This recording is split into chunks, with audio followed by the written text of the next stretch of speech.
안녕하세요. 다양한 산업군에서의 HPC on AWS 웨비나에 오신 여러분을 환영합니다. 귀한 시간 내주셔서 오늘 함께 해주신 분들 정말 감사드리고요. 유용한 인사이트 얻어가는 시간 되셨으면 좋겠습니다. 저는 AWS에서 세일즈를 담당하고 있고 오늘 진행을 맡은 김정현입니다. 오늘 또 함께하고 있는 패널 분들 소개 같이 드리도록 하겠습니다. 대표님. 네, 안녕하세요. 저는 ISBC의 김완희라고 합니다. AWS와 함께 고객과 함께 그 AWS HPC의 클라우드 여정을 함께 담당할 ISBC의 김완희라고 합니다. 네, 안녕하세요. AWS 최현지입니다. 저는 엔터프라이즈 그리고 중견 중소기업 분들의 클라우드 전환을 그리고 여정을 함께 지원해드리고 있는 세일즈 최현지이고요. 주로 제조, 반도체, 헬스케어 고객들을 담당하면서 HPC 부분에 지원을 함께 해드리고 있습니다. 네, 그럼 오늘 아젠다를 좀 소개를 드려보도록 하겠습니다. 네, 저희 제조업과 반도체 산업 그리고 이제 제약 생명과학 산업에서 클라우드 기반 HPC를 도입하고 있는 여러 가지 계기 또 그 효과에 대해서 사례 기반으로 설명을 드릴 예정이고요. 또 AWS와 ISBC가 그 여정을 어떻게 함께 도와드리고 있는지 안내해 드리는 시간 갖도록 하겠습니다. 오늘 웨비나는 사실 여러분과 소통하면서 평안한 분위기에서 진행을 해보려고 하는데요. 저희가 발표하는 중간중간에 궁금하신 점을 채팅창에 올려주시면 제가 여기서 확인을 바로 할 수 있습니다. 그래서 그런 것들을 제가 두 분께 바로 질문을 드릴 예정이어서 여러 가지 작은 거라도 궁금하신 부분이 있으시면 채팅창에 올려주시면 감사드리겠습니다. 그런 의미에서 제가 첫 번째 질문을 두 분께 한번 드려보려고 하는데요. 오늘 참석하신 분들에서 상당 부분의 참가자분들이 온프레미스에서 HPC를 이미 사용하고 계시거나 아니면 사용하는 거에 대해서 조금 고민을 이미 하셨던 분들이실 것 같아요. 그랬을 때 클라우드에 기반으로 HPC를 전환해야겠다라는 어떤 마음을 먹게 되는 계기들이 있으실 것 같은데 요거에 대해서 두 분이 조금 답변을 주시면 어떨까요? 네, 그래서 제가 먼저 좀 말씀을 드리도록 하겠습니다. 최근에 트렌드 중에 하나가 지금 비즈니스의 어떻게 보면 불영속성, 그 다음에 상당히 복잡하면서 여러 또 이해관계도 들어가고 이제 그러는 과정에서 어떤 연구 프로젝트가 항상 지속적으로 이제 가야 되는데 그런 것들이 이제 언어텐드하게 이제 발생하는 경우들도 많이 있고요. 이제 그러다 보니까 컴퓨팅 파워가 항상 일정하게 필요한 게 아니라 어떤 한 프로젝트가 발생을 했을 때 급하게 이제 그 컴퓨팅 리소스가 필요로 하는데 이거는 이제 온프렘에서 쓰는 데 있어서 이제 기존에 쓰고 있는 자원들이 있다 보니까 근데 이 자원 안에서는 이제 어느 정도 추가적인 프로젝트가 발생을 했을 때 사용하기 어려운 부분들이 좀 있었을 것 같습니다. 그런 것들을 이제 클라우드로 활용을 하면서 필요에 따라서 이제 늘렸다가 필요가 없으면 또 반납했다가 이런 이제 유연한 부분들이 있기 때문에 최근에 이제 많은 고객분들이 AWS HPC를 고려를 하는 거 아닐까 합니다. 아, 그렇군요. 메이저님께서는 혹시 어떻게 생각하시나요? 저는 주로 고객들을 만나봤을 때 이제 HPC라고 하면 주로 대기업에서 사용하신다라고 생각을 하시는데 실제 저와 만난 고객분들은 이제 신규 비즈니스를 시작하시거나 신규 사업을 시작해야 되는데 내 워크로드가 얼마큼 될지 감이 없고 이제 예상이 되지 않으신 고객들이 많으세요. 그런 고객분들은 온프레미스를 직접 투자하시기보다는 클라우드를 활용하셔서 필요하실 때 잠깐 켜두시고 필요 없으실 때는 잠시 쉬실 수 있는, 중지하실 수 있는 이 장점을 많이 활용하고 계시는 것 같습니다. 그리고 또 이와 별개로 이제 제조 고객이나 반도체 고객 그리고 헬스케어 고객분들은 주로 파트너사, 해외 파트너사분들이랑 같이 협업을 하시는데 해외 파트너사와 협업을 하실 때 낮은 레이턴시가 필요하고 공동 작업이 필요한데 이때 HPC를 가장 많이 활용하셨던 것 같습니다. 네, 답변 감사드립니다. 그러면 이제 본격적으로 저희가 준비한 발표 내용을 전달드릴 예정인데요. 지금 아직 질문을 주시진 않으셨지만 중간중간 질문 올려주시면 제가 적재적소한 타이밍에 두 분께 질문을 드려보도록 하겠습니다. 네, 그러면 대표님 조금 준비하신 내용 먼저 발표해 주시면 감사드리겠습니다. 네, HPC라는 말이 상당히 이제 처음이신 분들도 아마 있으실 것 같은데요. 물론 이제 HPC를 알고 계시는 분들도 있겠지만 현대 사회에서 우리가 사용을 하는 데 있어서 자동차나 휴대폰, 노트북 다양한 이런 제품들이 HPC를 기반으로 하여 이제 시뮬레이션을 한 결과를 가지고서 만들어진 제품이라고 보시면 될 것 같습니다. 오늘 앞서 이제 설명드렸던 것처럼 제조업, 그다음에 반도체, 그다음에 생명과학 이 세 가지 꼭지를 가지고서 사례를 후반에 이제 설명을 드릴 텐데요. 지금 여기 그림에 나와 있는 것처럼 첫 번째 그림이 이제 자동차의 이제 이 제조업 쪽의 이제 시뮬레이션이고요. 그다음에 두 번째와 세 번째 그림이 이제 신약 개발, 그다음에 유전자 분석, 이제 세 번째가 이제 유전자 분석이 되는 거죠. 그다음에 이제 밑에 첫 번째 그림은 이제 그 실제 시추나 이런 지질학 연구 이런 쪽이 들어가는 거고요. 그리고 그 두 번째가 이제 반도체 시뮬레이션. 그다음에 맨 마지막에 있는 게 이제 사실 여기 보면 프로세스 컴플렉스라고 이제 설명이 돼 있긴 한데요. 최근에 이제 보면은 제조업 쪽에 다양한 아주 많은 그런 제조 공정들이 들어가는데 그런 것들이 아주 복잡성이 점점 커짐에 따라서 이걸 시뮬레이션 하면서 어떻게 좀 더 최적화해서 좀 더 빠른 시간 안에 이 제조 공정을 최적화할 수 있을까에 대한 시뮬레이션이라고 보시면 될 것 같습니다. 그래서 오늘은 크게 이제 제조업, 그 다음에 생명과학, 그 다음에 반도체 요 세 가지 꼭지로 이제 설명을 드리도록 하겠습니다. 일단 HPC를 이제 클라우드로 사용하는 데 있어서 본격적으로 사용하기 시작한 거는 사실 큰 역사가 길지는 않습니다. 원래 HPC는 이제 기존에 온프렘에 이런 대규모 컴퓨팅 파워를 사용을 해서 이제 사용을 했고요.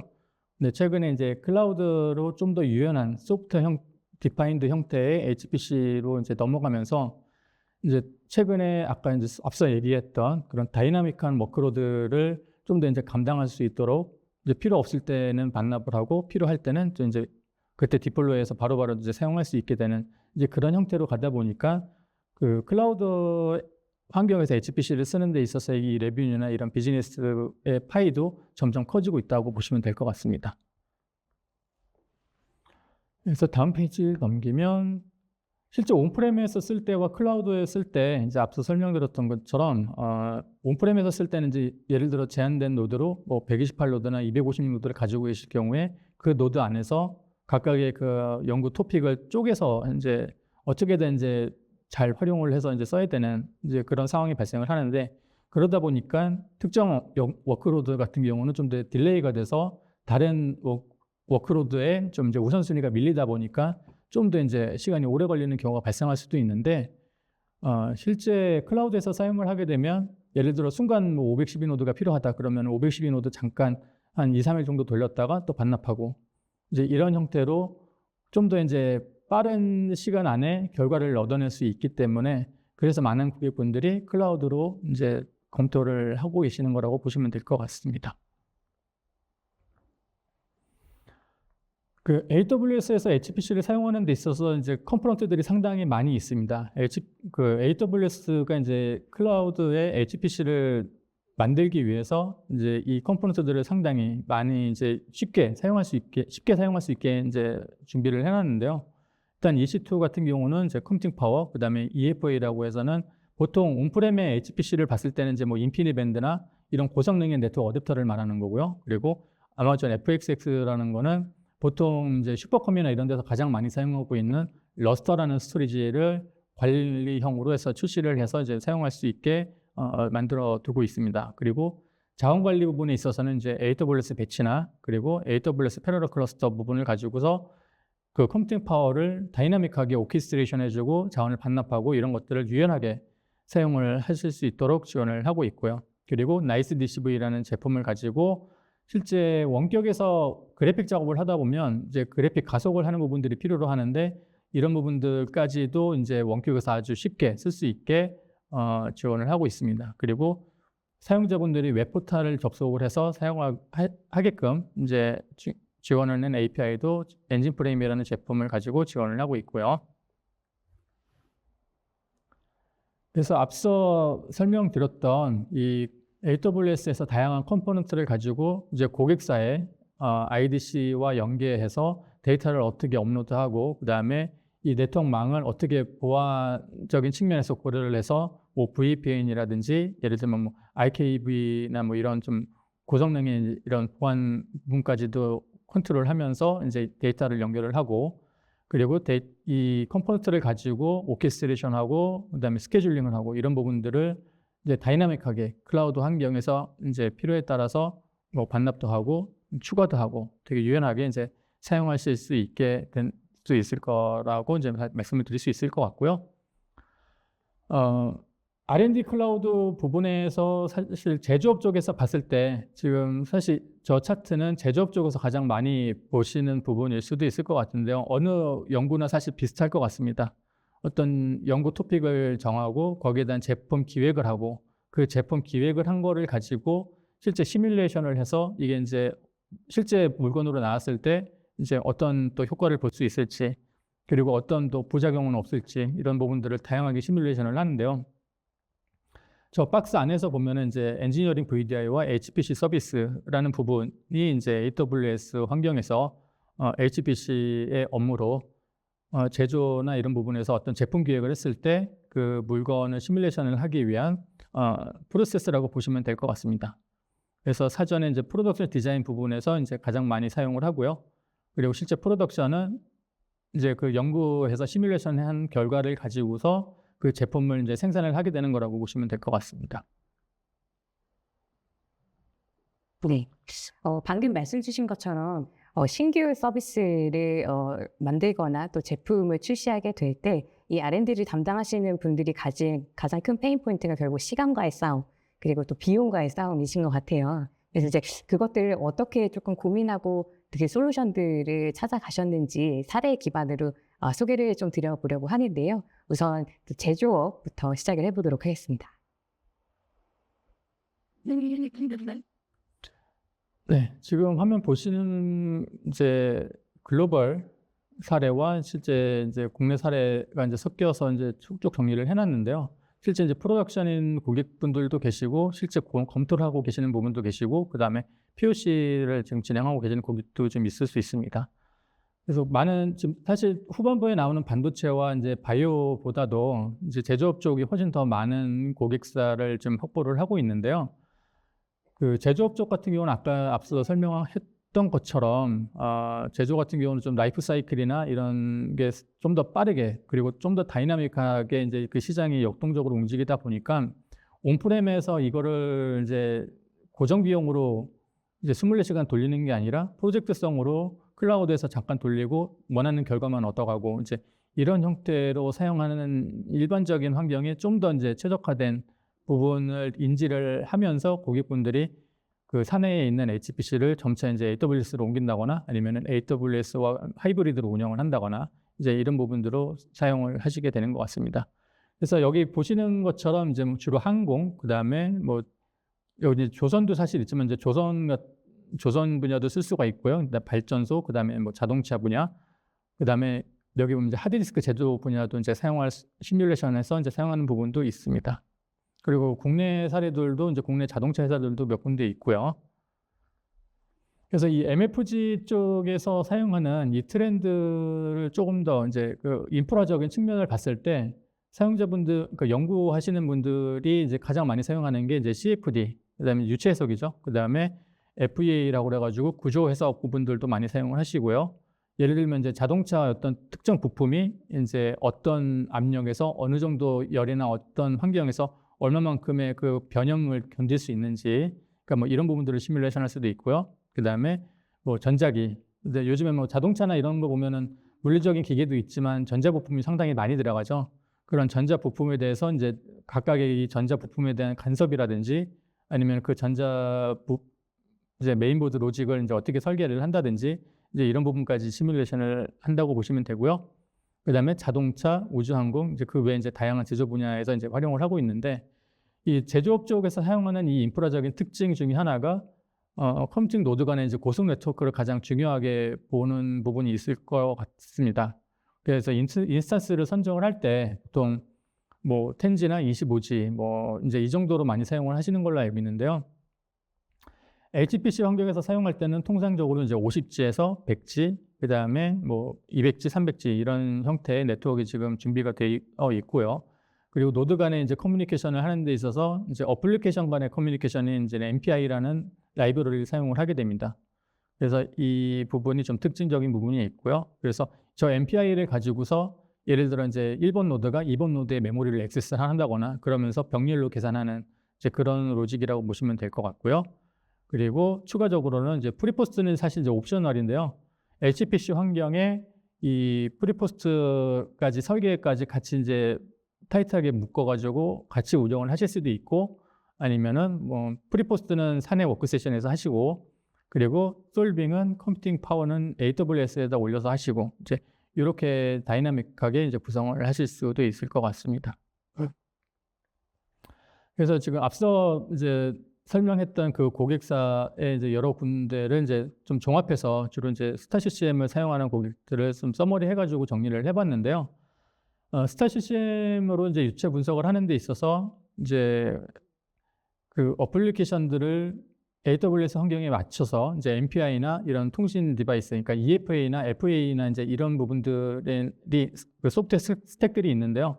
이런 것들을 그 스타 CCM과 잘 최적화해서 좀 성능이나 이런 부분들이 좀 더 잘 나올 수 있게끔 이제 소프트웨어 최적화나 이제 운영 환경의 최적화를 지원을 해드리고 있고, 이제 여기에서 이제 뭐 클라우드 라이센스나 이제 이런 부분들도 최근에 보면은 이제 많은 상용 소프트웨어 업체들도 이제 클라우드 라이센스를 조금씩 준비를 하고 있는 상황이라고 보시면 될 것 같아요. 그래서 그런 부분들도 같이 연계가 돼서 온프레임에서 이제 코어 기반이나 아니면 메모리 기반이나 이제 이런 부분들의 이제 고정적인 라이센스였다라고 하면은 클라우드 라이센스로 넘어가면서 이제 만약에 고객이 클라우드 라이센스의 크레딧을 일정 부분 구매를 해놓고 그 컴퓨팅 노드를 예를 들어 뭐 8대가 됐든 아니면은 뭐 32대가 됐든 이제 이런 사이즈에 따라서 이제 솔빙하는 그 결과 사용량에 맞춰서 이제 차감을 하는, 그래서 좀 더 이제 컴퓨팅 파워를 유연하게 사용할 수 있도록 좀 엘라스틱한 그런 라이센스들이 현재 지금 나오고 있고, 이제 그런 부분들까지 함께 적용을 하면서 이제 고객 입장에서는 좀 더 유연하게 이제 HPC를 운영을 하게 되지 않았을까 합니다. 그래서 실제 석세스 스토리는 이 정도로만 일단 제조적으로는 마무리를 하고요. 다음 페이지 넘어가기 전에 이제 좀 설명을 주시면 될 것 같습니다. 네. 사실 앞서 보여드렸던 이제 공식 레퍼런스 외에도 사실 저희가 최근에 진행된 굉장히 다양한 제조 사례들이 있는 걸로 알고 있는데, 그 중에서도 제조업에서 AI를 도입하기 위해서 또 HPC를 사용하고 계시는 또 사례들이 있는 걸로 알고 있어요. 그 HPC에서 이제 HPC 플러스로 넘어가는 기조다라고 저희는 표현을 하고 있는데, 이 부분에 있어서 조금 직접 진행하셨던 케이스가 있으시죠? 네. HPC를 넘어서 이제 AI 적용까지 융합된 거를 요즘에는 HPC 플러스라고 하는데요. 실제 HPC 플러스는 높은 메모리나 스토리지를 활용해서 AI 알고리즘을 조금 프로세스를 개선하시는 데 사용을 하시곤 하는데요. MFG나 제조 고객분들 중에 LLM 모델을 직접 개발하시거나 모델 자체를 파인튜닝 하시는 분들은 그렇게 많지 않을 수 있습니다. 그런 고객분들은 AI를 HPC를 사용하시면서 클라우드의 성숙도를 조금 높이시고, 그 위에 AI를 최근에 좀 적용하는 트렌드들이 많아지고 있습니다. 예를 들어서 사내 문서를 요약하실 때 디자인 스펙이나 뭐 도면에 IP 문서들을 요약할 때 뭐 Q&A를 하시거나 답변을 받아보실 수 있게 요약 관련된 기능들을 AI 적용을 하고 계시고요. 또는 아시다시피 코드를 짜실 때 조금 초안을 생성해드리는 용도로 아마존 코드 위스퍼러라는 서비스를 통해서 RTL 코드 생성이나 벤치 스크립트를 생성하실 때 활용하시곤 합니다. 또는 뭐 대외 고객 대상으로 어떤 서비스 센터나 그리고 Q&A를 문의하시는 창구가 있으시다면 그때 챗봇으로 AI를 적용도 많이 하고 계십니다. 제너레이티브 AI가 확실히 핫한 만큼 또 굉장히 새로운 사례들이 많이 올라오고 있는데요. 사실 저희 다음 주 목요일과 금요일에 AWS에서 이제 서울 서밋을 또 진행을 하잖아요. 그때 관심 있으신 부분들에 대해서 또 데모로 확인하실 수 있는 부분들이 있어서 이 부분도 가볍게 또 소개를 드리면서 다음 그 반도체 또 업계로 넘어가 보도록 하겠습니다. 네. 일단 반도체 업계로 관련해서 제가 설명드리기 이전에 아까 이제 AI, HPC 플러스 부분에서 잠깐 언급을 주셨는데요.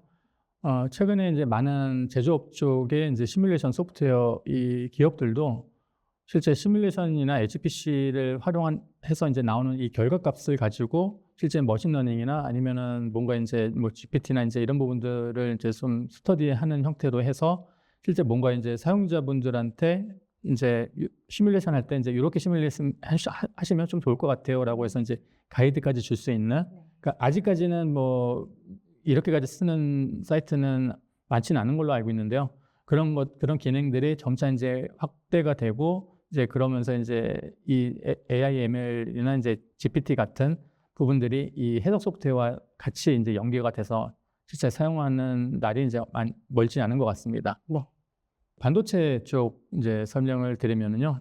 일단 반도체 같은 경우는 실제 제조업이나 이런 쪽보다는 좀 더 그 데이터의 민감도를 생각을 하시는 것 같아요. 이제 그러다 보니까 제조 같은 경우는 좀 빠른 사이클에 좀 빨리빨리 디플로이하고 그 결과를 빨리 좀 얻어가고 이제 그거를 바로 제품을 찍어내야 되고 이제 그런 상황이다 보니까 근데 이제 반도체 같은 경우는 이제 경기에 사이클이 좀 있잖아요. 이제 그러다 보니까 그 영향이 좀 있는 것 같고요.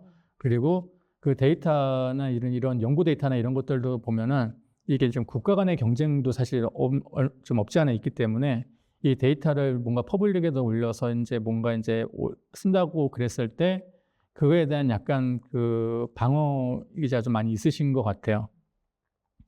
이제 그럼에도 불구하고 지금 반도체 쪽도 지금 이런 연구나 이런 시뮬레이션 데이터들도 점점 커지고 있고 이제 그 과정에서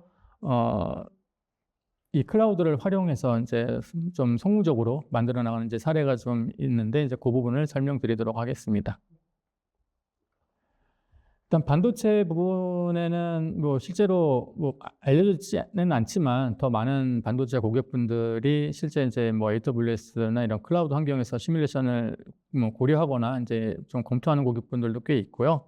그리고 국내에서도 이미 한번 이제 POC로 마무리를 해서 실제 이제 프로덕션을 검토하는 단계로 넘어가는 고객분들도 좀 있습니다. 그래서 실제로 반도체는 이제 뭐 패키징 설계, 그다음에 뭐 SOC, 그다음에 뭐 FPGA 이런 다양한 분야의 이제 그런 마켓이 있는데 거기 보면 이제 뭐 IP 디자인, 그다음에 이제 칩 디자인, 그다음에 이제 멀티 패키징 이제 다양한 부분들이 있어요. 근데 이 다양한 부분들의 이 마켓 플레이스에서 사실 EDA 같은 경우는 제조업만큼 소프트웨어가 다양하진 않습니다. 그래서 크게 보면은 이제 뭐 물론 이제 그 알게 모르게 이제 뭐 여러 소프트웨어들이 있긴 하지만 메이저로 플레이하는 이 소프트웨어는 크게 이제 케이던스와 시납식스가 이제 메인이라고 보시면 될 것 같고요. 이 두 개의 소프트웨어를 가지고 이제 고객분들이 설계, 그다음에 IP 디자인, 그다음에 다양한 이제 부분으로 활용을 하고 있습니다. 그래서 이제 앞서 제조업 같은 경우는 이제 노드하고 노드 사이에 좀 커뮤니케이션이 좀 많아야 된다라고 제가 설명을 드렸는데요. 사실 EDA 같은 경우는 단순히 그 노드하고 노드 간의 커뮤니케이션보다는 오히려 이제 노드 하나에서 뭔가 이제 시뮬레이션 할 때 CPU 동작 속도나 이제 메모리 동작 속도 이런 쪽에 좀 더 이제 좌지우지되는 게 좀 크고요. 그러니까 예를 들면 이제 CPU도 최근에 뭐 4.5기가, 뭐 아니면 4.5기가면 16코어, 아니면은 뭐 이런 식으로 그리고 메모리도 이제 최근에 보면 DDR5 같은 거 나와 있죠. 그러면서 이제 메모리 동작 속도도 많이 올라가고 추가적으로 이 EDA 시장 같은 경우는 이제 메모리 사이즈를 또 상당히 크게 요구를 합니다. 그러니까 제가 이제 지금 저희가 이제 지원해드리는 고객사 중에 이제 하나의 사용자가 거의 이제 시스템의 메모리를 이제 500기가에서 400기가 정도까지 사용하시는 이제 사용자분들도 제가 본 적이 있긴 하는데요. 이제 그 시스템 하나를 동시에 이제 2~3명 정도 공유해서 쓰다 보니까 적어도 이제 하나의 이제 단일 인스턴스 기준으로 1.5테라까지도 이제 필요로 하는 이제 그런 형태로들 이제 많이 사용을 하고 계시고요. 실제 이제 만약에 설계 사이즈나 규모가 작다라고 했을 때는 뭐 64기가나 128기가를 가지고서도 단일 사용자가 사용하실 수도 있긴 합니다. 하지만 이제 최종 이제 멀티 패키징으로 해가지고 이 스마트폰에 들어가는 예를 들어 하나의 이제 CPU나 이제 그런 패키지 칩을 보면은 그 안에 CPU와 메모리와 통신과 이제 다양한 칩들이 이제 하나의 칩으로 이제 구성이 되게 돼 있는데 이제 그런 것들을 서로 이제 데이터를 시뮬레이션을 해서 이게 잘 동작을 할 수 있는지 그리고 어느 부분에 간섭이 없는지 이제 이런 부분들을 뭐 체크하고 이제 그런 여러 가지 로직들이 있는데요. 그런 패키지 단위가 이제 커지면 커질수록 실제 시뮬레이션을 하거나 검증을 해야 되는 그런 시스템의 메모리 규모도 상당히 커지게 되어 있습니다. 그래서 시뮬레이션도 하지만 또 이제 그 반도체 설계할 때 그 설계 디자인도 또 해야 되잖아요. 이제 설계 디자인할 때 이제 프론트엔드 GUI로 사용을 하게 되는데 이 GUI를 아까 이제 매니팩처 같은 경우는 이제 프리포스트라는 영역으로 이제 사용을 했었고요. 근데 그 EDA 같은 경우는 사실 프리포스트라는 용어보다는 그냥 단순 설계 업무 쪽이라고 좀 아마 보는 게 좀 맞을 것 같아요. 그래서 설계해서 이제 나온 결과를 이제 이게 제대로 되는지도 이제 뭐 검증을 한다거나 이제 이런 부분들의 이제 워크 스코프이 되지 않을까 합니다. 그래서 국내도 사실 EDA 쪽에서 이제 테스트를 하거나 좀 성공적으로 POC를 마무리하는 고객사도 좀 있었고 해외에서도 이미 뭐 프로덕션으로 사용하는 고객사들도 있기 때문에 뭐 EDA도 사실 클라우드에서 HPC를 쓰는데 전혀 뭐 문제가 없다라고 보시면 될 것 같고요.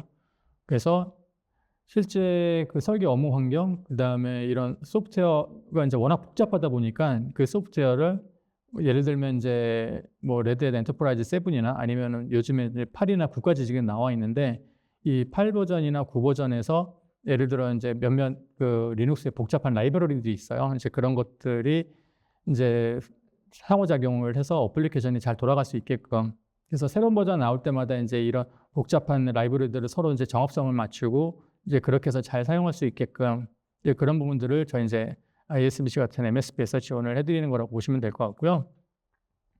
그래서 AWS의 그 R&D 클라우드 이제 엔진프레임과 DCV를 통해서 반도체의 설계 작업을 계속 할 수 있는 환경을 제공을 하고요. 그리고 추가로 HPC 부분까지 그래서 시뮬레이션 할 수 있는 부분까지도 연계해서 스케줄러와 연계해서 이제 자원을 좀 더 다이나믹하게 운영을 할 수 있도록 이제 그런 부분들을 지원을 드리고 있습니다. 그래서 이제 최근에 또 했던 사례 중에 하나가 이제 그놈3를 사용을 하셔야 되는데 이제 메이트나 이제 이런 부분들을 이제 GPU 가속이 안 되는 환경이다 보니까 리모트에서 이제 근데 AWS의 DCV를 사용을 하시게 되면 기본적으로 이제 오픈GL이나 이제 DX11 같은 것들을 가속을 할 수가 있습니다. 그래서 그놈3 환경에 이런 뭐 버추소나 아니면은 뭐 케이던스의 이제 여러 가지 소프트웨어들을 좀 더 이제 뭐 로컬까지는 아니지만 로컬 대비 거의 이제 사용하는데 영향이 없는 정도까지도 이제 지금 사용자분들은 이제 편하게 사용하실 수 있게 그 UI나 이제 이런 워크로드를 제공을 하고 있습니다. 네. 저도 사실 반도체 고객분들을 좀 맡고 있는데 데이터 분석 그리고 뭐 MES 마이그레이션을 넘어서 이제 HPC까지 또 반도체 고객분들이 활발하게 리뷰하시거나 또 실질적으로 이제 프로덕션에 사용하시는 경우들을 알고 있는데요. 또 현신님께서 작년에 또 직접 담당하셨던 고객에 좋은 케이스가 있으셨다고 들었습니다. 네, 제가 담당했던 고객은 이제 칩 설계를 하시는 팹리스 고객이셨는데요. 해당 고객 같은 경우에는 약 한 100명의 엔지니어가 동시에 작업을 하시면서 뭔가 시뮬레이션 해야 되는데 너무 오래 걸려요. 그리고 이거 며칠이나 걸려요. 이런 잡을 수행하는데 조금 오랜 시간이 걸려서 많이 고민하셨던 고객이 있으셨는데요. 네, ISBC와 함께 POC를 진행하시면서 속도에 전혀 문제가 없고 너무 좋다, 속도가 너무 빠르다라는 호평을 주셨던 고객이 있으시고 단순히 HPC뿐만 아니라 이 뭐 컴퓨팅 리소스뿐만 아니라 반도체 작업을 하시면서 앞서 대표님께서 말씀해 주셨다시피 스케줄링도 또 중요한 요건입니다. 그 스케줄링 부분도 함께 그 솔루션을 제공해 주실 수 있어서 고객이 굉장히 만족했었던 것 같습니다. 감사합니다. 네, 그러면 마지막 인더스트리죠. 저희 제약 그리고 생명과학 분야에 대해서도 소개를 드리도록 하겠습니다. 네, 생명과학은 이제 현재 우리가 많이 먹고 있는 뭐 비타민서부터 그리고 이제 예를 들어 뭐 신약, 뭐 암 개발이라든지 이런 다양한 분야에서 이제 이거를 활용을 하고 있을 것 같은데요. 그 부분에 대해서 이제 설명을 드리도록 하겠습니다.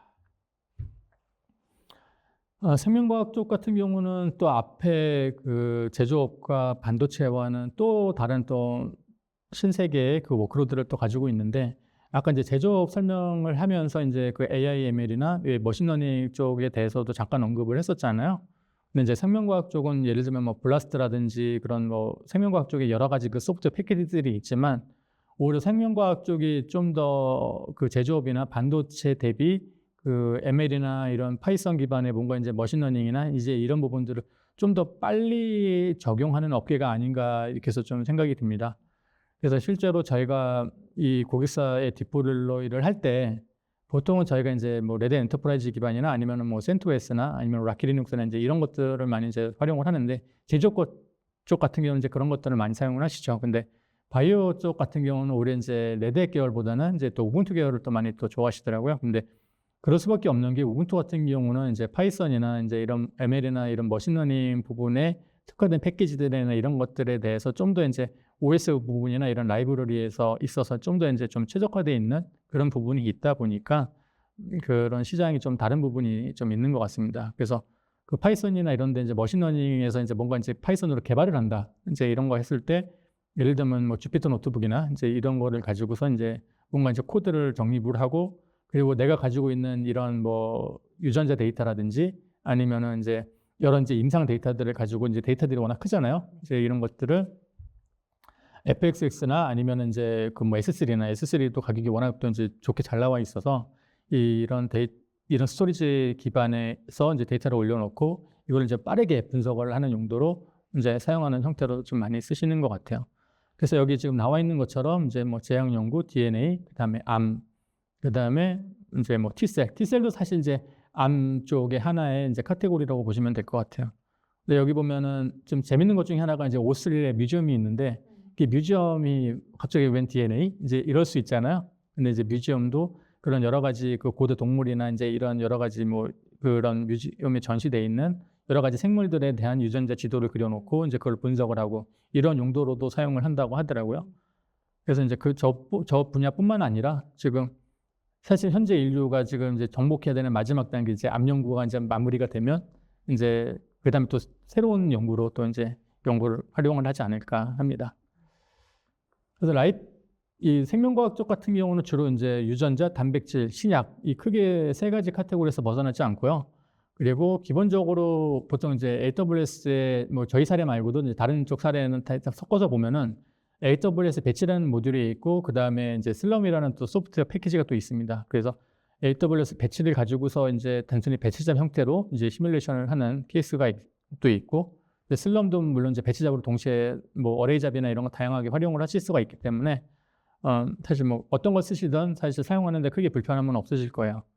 근데 다만 이제 뭐 상용 소프트웨어를 쓰시는 경우도 있지만 또 이제 오픈 소스 기반으로 파이썬이나 이제 이런 형태를 가지고서 AIML을 응용하는 그러면서 이제 백엔드 HPC를 AIML 용어로 해서 뭐 GPT가 됐던 뭐 이런 뭐 머신러닝 쪽으로 해서 활용을 하실 수가 있고요.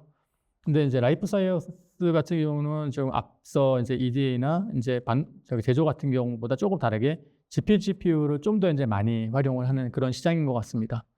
그래서 물론 최근에 제조업 쪽에서도 이제 뭐 스타CCM이나 이런 몇몇 그런 소프트웨어들이 GPU 쪽에서도 시뮬레이션을 할 수 있게끔 최근 이제 조금씩 나오고는 있는 상황이라고 보시면 될 것 같은데 오히려 이제 이 GPU를 가지고서 머신러닝이나 이런 쪽에서는 오히려 좀 더 이제 오래됐잖아요. 그래서 좀 더 많이 쓰고 그리고 현재 우리가 지금 많이 사용하고 있는 챗 GPT라든지 이제 이런 것들도 거의 대부분 다 GPU 기반이기 때문에 오히려 이제 라이프 사이언스는 GPU 쪽의 의존도가 좀 높지 않나.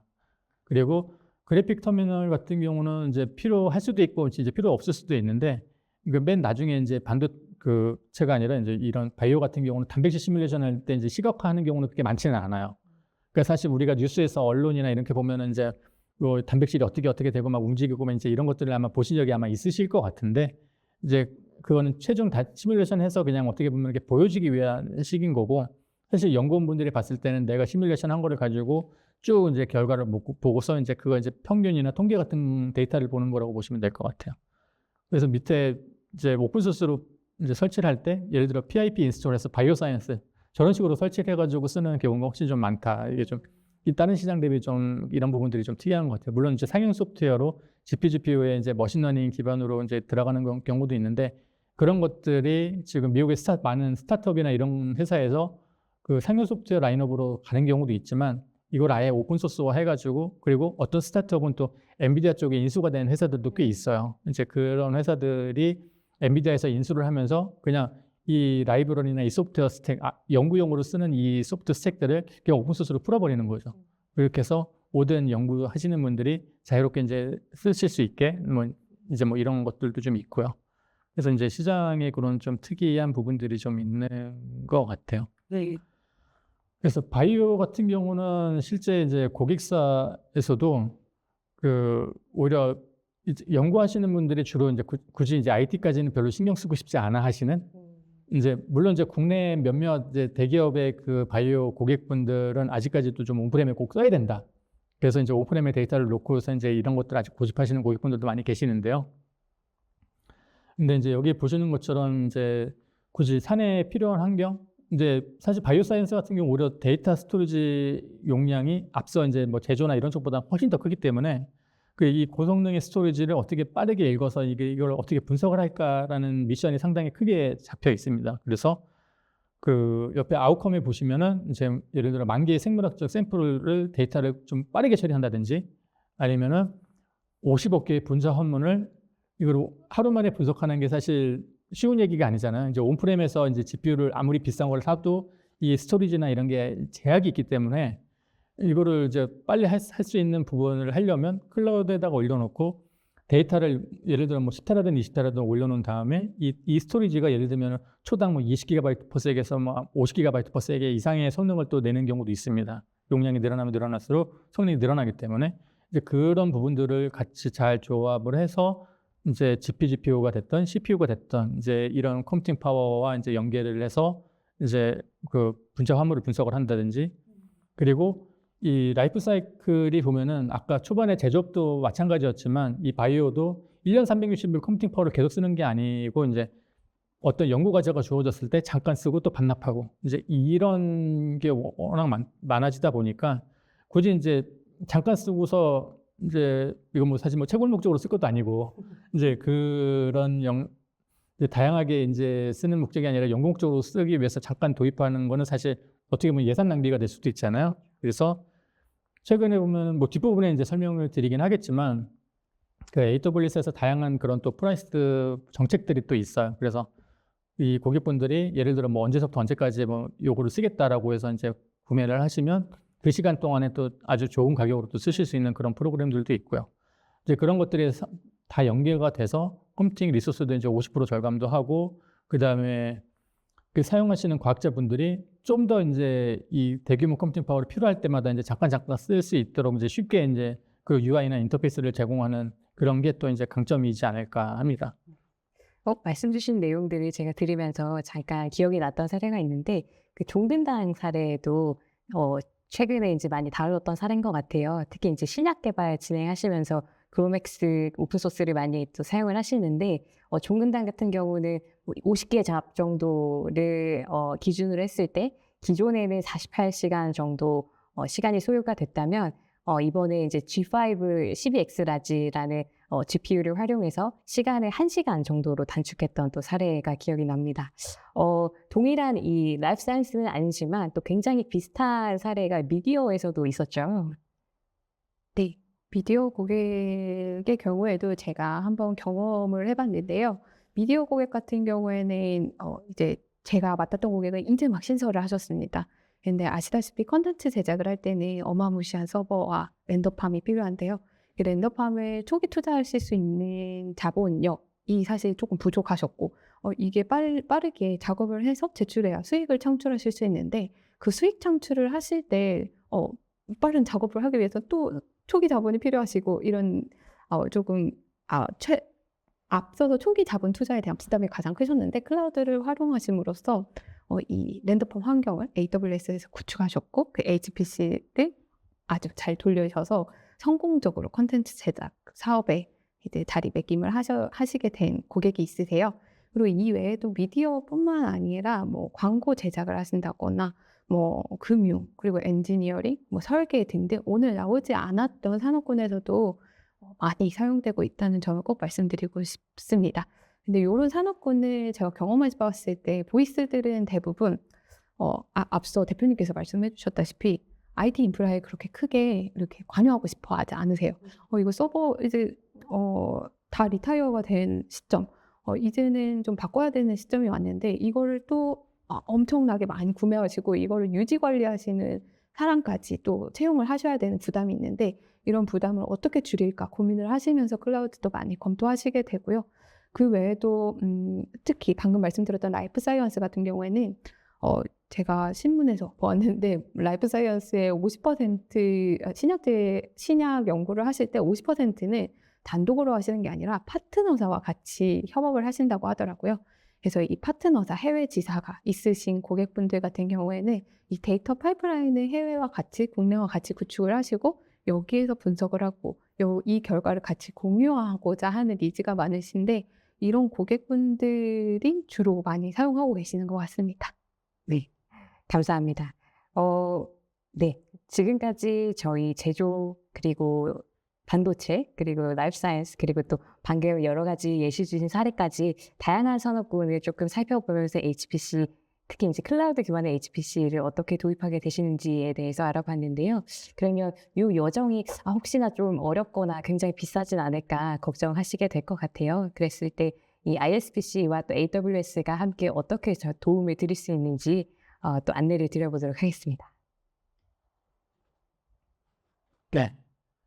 AWS에서 이제 HPC를 활용하시게 되면 이제 앞서 설명드렸던 것처럼 일단 필요에 따라서 이제 자원을 꽤 많이 늘릴 수 있고요. 그리고 사실 AWS에서 HPC를 활용하기 위해서 이제 AWS 자체 내적으로 뭐 네트워크라든지 이런 이제 기존의 전통적인 HPC 인프라와는 조금 다른 또 새로운 또 테크놀로지를 적용을 해가지고 HPC 환경에서 좀 더 이제 사용할 수 있는 편의성이나 이제 이런 부분들을 많이 또 개선한 부분들도 있고 그리고 HPC를 되게 유연하게 구성할 수 있게끔 이제 소프트웨어 디파인드 형태로 운영할 수 있게 만들어 드린 부분이 있다 보니까 이런 부분들이 또 상당히 큰 장점으로 또 다가오실 수 있을 것 같고요.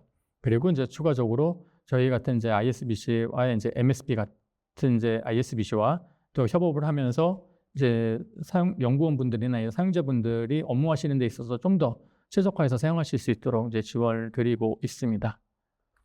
그래서 저희 ISBC에 대해서 잠깐 소개를 드리자면 저희 ISBC는 지금 10년 이상의 이제 그 엔지니어링 VDI와 HPC 부분에 대해서 이제 컨설팅을 하고 있고요.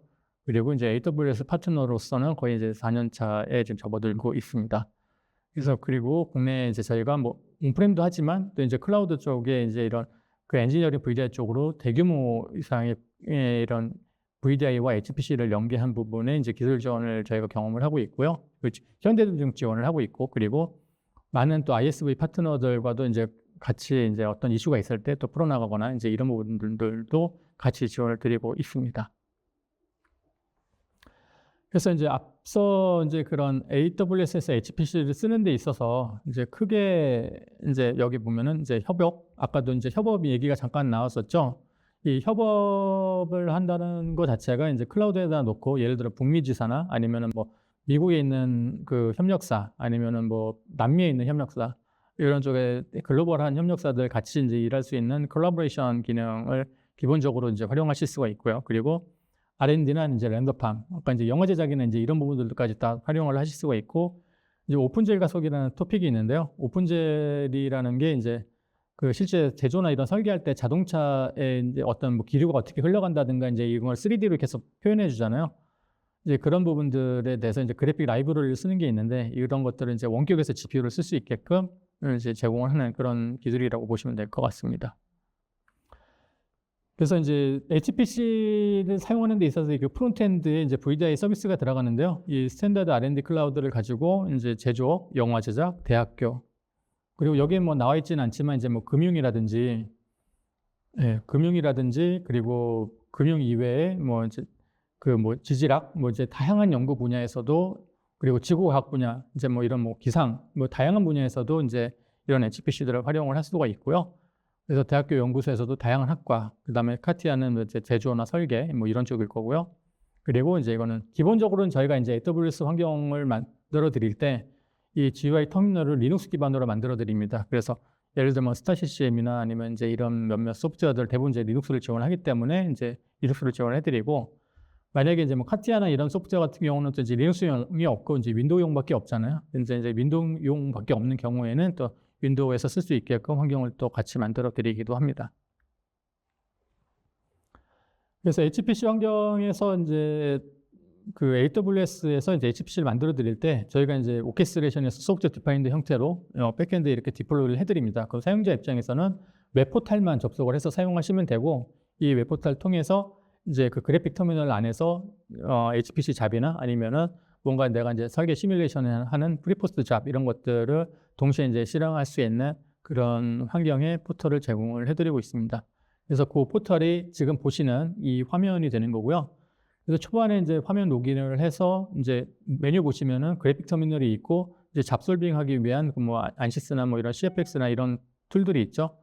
그래서 이제 오른쪽 상단에 보시면은 이제 VDI 터미널로 조그만 썸네일이 보이죠. 저 안에 그래서 이제 그 그래픽 터미널에 처리를 할 수가 있고요.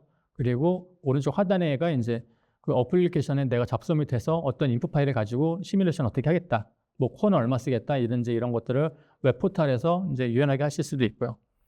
그리고 웹 포털 꼭 아니더라도 저 리눅스 기반의 그래픽 터미널 안에서도 잡서밋이나 이런 거를 하실 수가 있어요. 그래서 그냥 그래픽 터미널 안에서 굳이 웹 포털 안 띄우고 그 안에서 이제 VI로 사용자가 뭔가 이제 커스텀하게 해가지고 뭔가 편집을 해서 그걸 좀 다이나믹하게 해서 좀 자동화를 한다거나 뭐 사전 전처리 할 때 이제 어떤 부분에 대한 스텝이 필요하면은 그런 것들을 스케줄에 다 넣어서 그 안에서 이제 원스톱으로 한 번에 다 할 수 있게끔 이제 그런 것들을 고객분들이 좀 더 이제 유연하게 할 수 있게끔 좀 개방돼 있다라고 보시면 될 것 같고요. 그래서 앞서 이제 프리포스트하고 이제 HPC하고 계속 이제 제가 설명을 드리는데요. 기본적으로 중소기업의 많은 고객분들 같은 경우는 HPC를 보유한 고객도 있지만 또 안 보유하지 않은 고객들이 더 많으실 것 같아요. 그래서 이런 시장 같은 경우는 주로 이제 워크스테이션에서 주로 사용을 하시고 클라우드를 쓰시게 되면 기본적으로 저희가 리눅스 환경으로 만들어 드리는데 이 리눅스 환경에서 백엔드에 HPC까지 같이 다 타이트하게 연계되어 있는 구성으로 만들어 드리다 보니까 이 시뮬레이션과 이제 프리포스트 워크로드를 하나의 그 스크린 안에서 모두 다 작업을 하실 수 있게 이제 아주 심플하게 제공을 해드리고 있습니다. 그래서 이제 앞서 설명드렸던 것처럼 중소기업이나 이제 HPC가 없는 고객분들 같은 경우는 단순하게 그냥 AWS의 스탠드얼론 라이센스나 스탠드얼론 클라우드로 적용을 해서 이제 사용하실 수가 있고요. 그리고 대기업에 계신 분들 같은 경우는 대부분 다 이제 HPC를 보유를 하고 계시기 때문에 AWS의 하이브리드를 구성을 하실 수도 있고 이 하이브리드를 구성했을 때 이제 이거를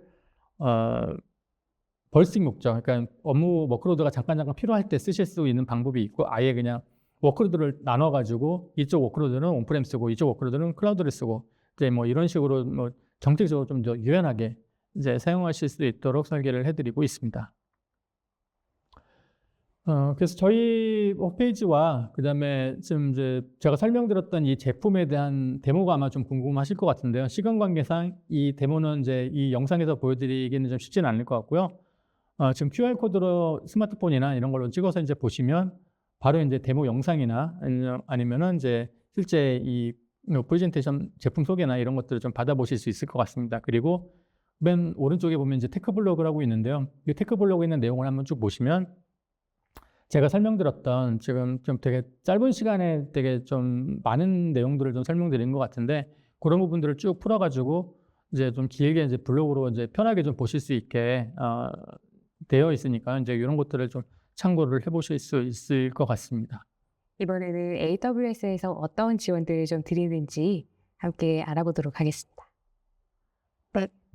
대표님께서 앞서서 이제 HPC 부분을 많은 산업군에서 어떻게 활용하고 있는지 그리고 제안을 같이 해주셨는데요. 이런 제안을 받으시면 딱 들으시자마자 그래서 뭐 어디서부터 어떻게 시작해야 되나요? 라는 질문들이 많으실 거예요. 그러면 제가 그거에 대해서 조금 어떤 AWS가 지원을 하고 있는지 설명을 드리도록 하겠습니다. AWS는 사실 지금 참석하신 모든 고객분들은 모두 담당 어카운트 매니저가 있습니다. 그 담당 어카운트 매니저분들과 연락을 하시면 현재 고민하고 계시는 페인 포인트에 맞춰 서비스를 추천해드리고 사용하시면서 비용이 너무 많이 나오는데요? 라는 고민이 있으시면 거기에 조금 더 최적화해드리거나 전문가와의 서비스, 워낙 다양한 서비스가 있기 때문에 각 서비스별 전문가와 컨설팅을 연결해드리고 있습니다. 또한 지금 들으시면서 왜 내가 다 모르는 거지? 혹은 뭐 어디서부터 어떻게 해야 돼? 라는 생각이 있으실 텐데 동일하게 화면에 나와 있듯이 고객분들은 서비스를 어떻게 도입해야 되는지, 동종업계는 도대체 어떻게 사용하고 있는지 안정적이면서 효율적이고 또 가장 걱정하시는 보안적으로 사용하는 방법을 모두들 궁금해하고 계십니다. 그래서 이런 질문들을 과감하게 저희 담당 어카운트 매니저분들한테 연락을 주시면 되고요. 이런 고객분들을 위해서 저희가 AWS에서는 크게 네 가지로 지원을 해드리고 있습니다. 첫 번째로는 AWS에서 전문 개발자들이 만든 실습 리소스를 제공해서 직접 따라해보고 문제를 해결해볼 수 있는 워크숍을 제공하고 있고요. 클라우드 기초부터 심화까지 온오프라인 세션을 다양한 이름으로 그리고 또 다양한 형태로 전달하고 있고요. 계정을 만드신 후에 서비스별로 지정된 한도 내에서 무료로 사용해 보실 수 있는 비용 지원을 해드리고 있고요. 그리고 사용하시면서 아키텍처의 개선을 통한 비용 최적화 상담도 함께 도와드리고 있습니다. 이외에도 AWS 전문가와 함께 상담할 수 있는 Meet the Expert라는 프로그램을 활용해 보시면 좋을 것 같습니다. 하지만 저에게 가장 중요한 건 비용이죠. 비용 부분을 조금 더 상세하게 설명드리겠습니다. 초기 기술 검증을 위해서 POC를 진행을 하시게 되는데요. 제 고객 같은 경우에는 그 온프레임 서버가 좀 리타이어 되기 시점 한 3개월에서 6개월, 길게는 1년 전부터 테스트를 해보시는데요. 이런 POC 과정에 있어 1년 워크로드 중 1개월 사용량을 초기에 지급해드리기 때문에 테스트를 조금 더 편하게 그리고 쉽게 접근해 보실 수 있을 것 같습니다. 그리고 또한 중견기업분들은 12개월간 최대 83,500달러, 하나로는 약 1억 원이 넘더라고요. 1억 원 이상을 지원받으실 수 있는 AWS 리프트 프로그램이 있습니다. 사용량이 늘수록 지급하는 방식이기 때문에 큰 워크로드를 가지신 분들도 걱정하시지 않으시고 신청하신 후 조금 더 효율적으로 활용해 보실 수 있을 것 같습니다. 이외에도 마이그레이션을 앞두신 고객분들에는 마이그레이션 이전 진단, 경험, 대규모 이관 등 이용을 하실 때 사용 금액에 맞춰서 할인율을 지원해드리고 있고요. 그래서 오늘은 HPC를 설명드렸는데 HPC에 대해서 AWS는 도대체 무엇을 지원하냐라는 질문이 있으실 텐데요. 아마존 저희가 제공하고 있는 가상 인스턴스 유명한 아마존 EC2는 각 사용 사례에 맞게 최적화된 다양한 인스턴스형을 제공합니다. HPC는 고객이 사용하는 만큼 CPU, 메모리, 스토리지, 네트워킹이 워낙 다양한데 이 다양한 조합을 모두 다 구성을 해놨고 HPC에 가장 최적화된 인스턴스도 제공함으로써 어플리케이션에 따라서 적합한 리소스를 조합해서 사용하실 수 있습니다. 여기서 제가 좀 궁금한 점이 있는데 대표님 주로 반도체 오늘 소개해 주신 업계에서는 어떤 인스턴스를 주로 사용하시나요? 주로 이제 제조 같은 경우는 지금 여기 C4나 C5가 있는데 현재는 지금 C7까지 나와 있습니다. 그래서 제조 쪽에서는 C7을 가장 많이 사용을 하시고요. 그다음에 반도체 같은 경우는 이제 C7도 물론 사용하시는 부분도 있지만 오히려 이제 R 시리즈, 이제 R7이나 이제 R7i 이제 이런 것들을 좀 활용을 많이 하시는 것 같아요. X나. 그리고 보통 이제 프리포스나 이제 설계나 이런 쪽 작업할 때는 이제 지금 여기 보면은 G2하고 G3가 있는데 지금 현재 G5까지 지금 나와 있고요. 올해 아마 뭐 G6가 나온다고 하는데 뭐 나와봐야지 알 것 같습니다. 3분 뒤에 네. 예상됩니다. 그래서 이제 지금 현재 아직까지도 G4DN으로 사용하시는 고객분들이 많이 계시고요. 그리고 스토리지는 주로 이제 S3나 아니면 이제 FSX를 가장 많이 사용한다라고 보시면 될 것 같습니다. 이런 부분도 저희 인스턴스 종류가 워낙 많아서 이름만 들어도 조금 아찔한데 이런 부분도 ISBC에서 추천을 해주실까요?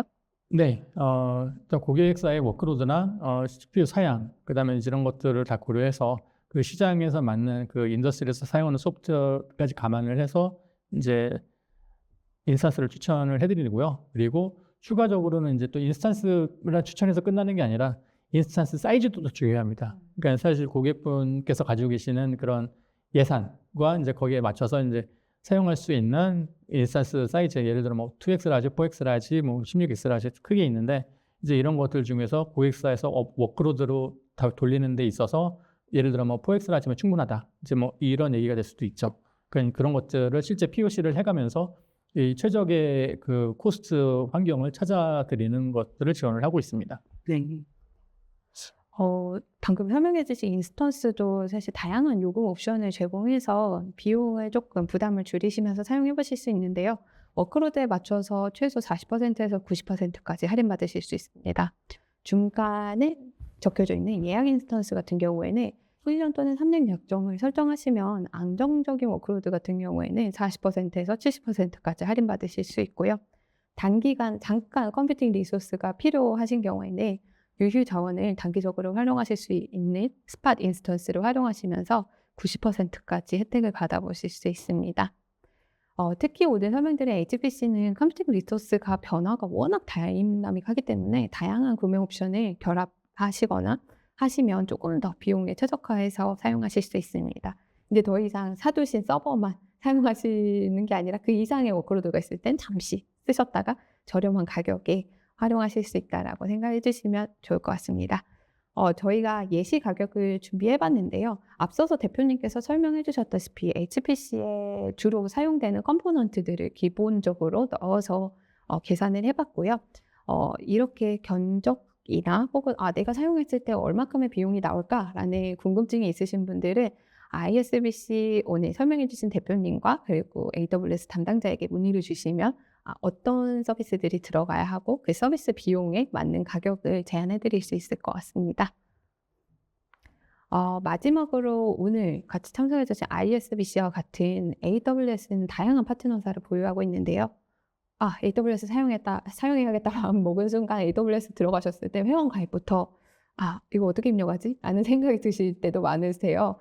그래서 회원 가입부터 레퍼런스 제공해 드리고 기술 전문성을 기반으로 기술 컨설팅까지 시작을 하시는데 그리고 성숙해 가시는 DX 여정을 같이 도와드립니다. 그래서 파트너라고 생각하시면 비용이 들거나 컨설팅 비용이 따로 든다라고 생각하시지만 그렇지 않고요. 이번에 이렇게 세션이 마무리되고 나 그럼 상담 받아보고 싶다라고 하시는 분들은 파트너사랑 어떻게 상담을 시작하실 수 있냐면요. 금일 세션 이후에 오른쪽 하단에 이메일 주소가 있습니다. AWS KR HPC @amazon.com인데요. 이쪽으로 HPC 관심 어플리케이션 그리고 도입해 그리고 도입을 하시려고 하시는 영역을 간단하게 공유해 주시면 앞서 세션을 진행해 주신 대표님과 그리고 AWS 각 담당자분들이 컨설팅을 진행해 드릴 예정입니다. 행사 등록 시에 이미 기록해 주신 분들도 계신데요. 그분들은 저희가 별도로 연락드려서 같이 상담 도와드리겠습니다. 네, 감사합니다. 저희 이제 질문들을 좀 보려고 했는데요. 사실 저희가 굉장히 또 인텐스하게 여러 내용을 드렸다 보니 경청을 해주시느라 많은 질문을 해주시지는 못했던 것 같아요. 그래서 이 두 번째 있는 질문을 이제 두 분께 드리려고 하는데 조금 서머라이즈를 해보면 앞으로 더 많은 고객들이 클라우드 기반 HPC를 더 많이 도입을 하게 될 거라는 어떤 예상을 하시는지 궁금합니다. 네, 충분히 그럴 거라고 보고요. 그러니까 일반적인 워크로드가 있고 사실 이제 HPC 워크로드가 있고 이제 뭐 다양한 워크로드가 있는데 이제 그중에 이제 HPC 같은 경우는 과제가 있을 때 잠깐 이제 연구 결과를 도출하고서 이제 사용을 안 하는 이제 그런 형태가 많다 보니까 오히려 이제 다른 쪽의 영역보다는 HPC 쪽 이 부분이 오히려 좀 클라우드 쪽으로 좀 더 이제 가속화돼서 이제 넘어가지 않을까 좀 조심히 한번 생각을 해보고 있습니다. 감사합니다. 혹시 의견 있으실까요? 최근에 앞서 말씀드렸다시피 AI 적용이 이곳저곳에서 다 시작되고 있습니다. 그래서 AI 적용을 시작하시다 보면 컴퓨팅 리소스가 늘기도 하고 HPC를 고려하시는 신규 비즈니스 같은 경우에는 사실 예측할 수가 없습니다. 이 서버를 몇 억을 들여서 몇 개월 기다려서 받았는데 이거를 내가 언제까지 그리고 얼마나 잘 사용할지 이거를 묵혀둘지 아무도 예상할 수 없기 때문에 이런 고민이 있으신 분들은 클라우드는 그게 가장 큰 장점이기 때문에 제일 점차 늘어나지 않을까. 그리고 이 부분을 시장이 모두 공감하고 있는 부분인 것 같습니다. 네, 감사합니다. 저희가 준비한 내용은 여기까지인데요. 부디 이제 1시간 동안 저희가 드렸던 말씀이 여러분들께 도움이 되었으면 좋겠습니다. 저희가 앞서 보여드렸던 그 이메일 주소가 있는데 그쪽에 오늘 조금 들으시면서 궁금하셨던 점이 있으시거나 또 앞으로 업무를 하시면서 중간에 조금 이렇게 기억나시고 궁금하신 부분이 있으시면은 이 이메일로 연락을 주시면 저희가 바로 답변을 드리도록 하겠습니다. 그리고 이 웨비나가 종료된 다음에 오늘 또 참석해 주신 분들 대상으로 조금 저희 쪽에 방문 미팅을 말씀을 주시면 저희가 이 경품을 가지고 또 함께 인사를 드릴 수 있도록 하겠습니다. 네, 1시간 동안 저희 경청해 주셔서 너무 감사합니다. 저희 이렇게 마무리하고 인사드리도록 하겠습니다. 네, 감사합니다. 고맙습니다. 네.